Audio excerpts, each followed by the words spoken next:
Les fêtes du Palace étaient avec beaucoup de décors et en fait le Palace maintenant il n'y a plus de décors. C'est juste une boîte rose pâle et il reste la jauge et il n'y a plus du tout la magie qu'il y avait à l'époque. Donc on a retrouvé la magie au Folies Bergère et dans l'autre théâtre. Donc on a préféré tourner dans un autre théâtre avec ses grands chevaux et ses mouchères habillés et cette grande salle turquoise qui se prêtait beaucoup plus à un imaginaire enfantin et de fêtes des années 40 et à ce que je voulais, c'est-à-dire qu'il y ait quelque chose d'un tout petit peu comme de La Femme et le Pantin de Steinberg, avec cette espèce d'énorme escalier, ces gros lustres, voilà, et ces bars qui pouvaient être tout à fait ceux du Palace.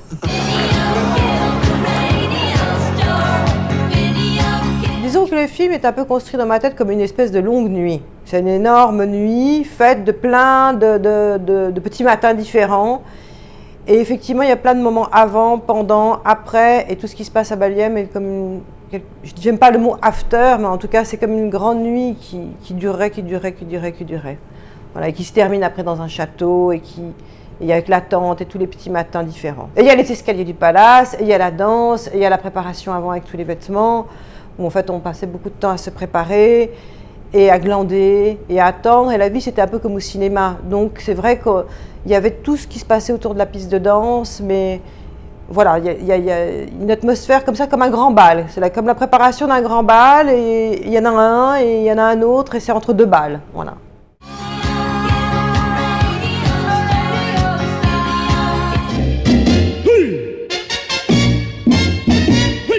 Bon, voilà, il y a quelque chose qui est empreint d'une chose un peu autobiographique. Et puis avec Simon, je me suis inspirée de son premier roman, qui était Anthologie des apparitions, qui était des filles qui se perdaient dans la nuit.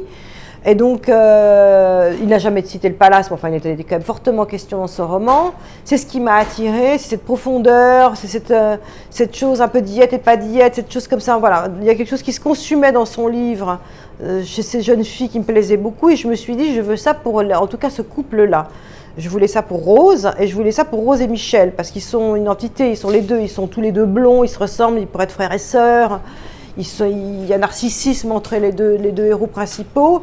Et c'est vrai que c'est l'aventure de cette jeune fille, Rose, et de Michel, qui rencontre un autre couple qui est joué par Lucille, Isabelle Huppert et Melville Poupeau. Et donc cette jeunesse, c'est la jeunesse de tous. C'est à la fois celle de Rose et de Michel qui sont en train de la perdre, et c'est encore celle de Lucille et de Hubert qui ont envie de la continuer. J'ai toujours eu envie de parler de cette période parce que je trouve que c'est une période qui se prête à beaucoup d'histoires et qui est très romanesque et qui est la nuit. Et voilà, c'était une période que j'ai toujours eu envie de faire ce film en fait.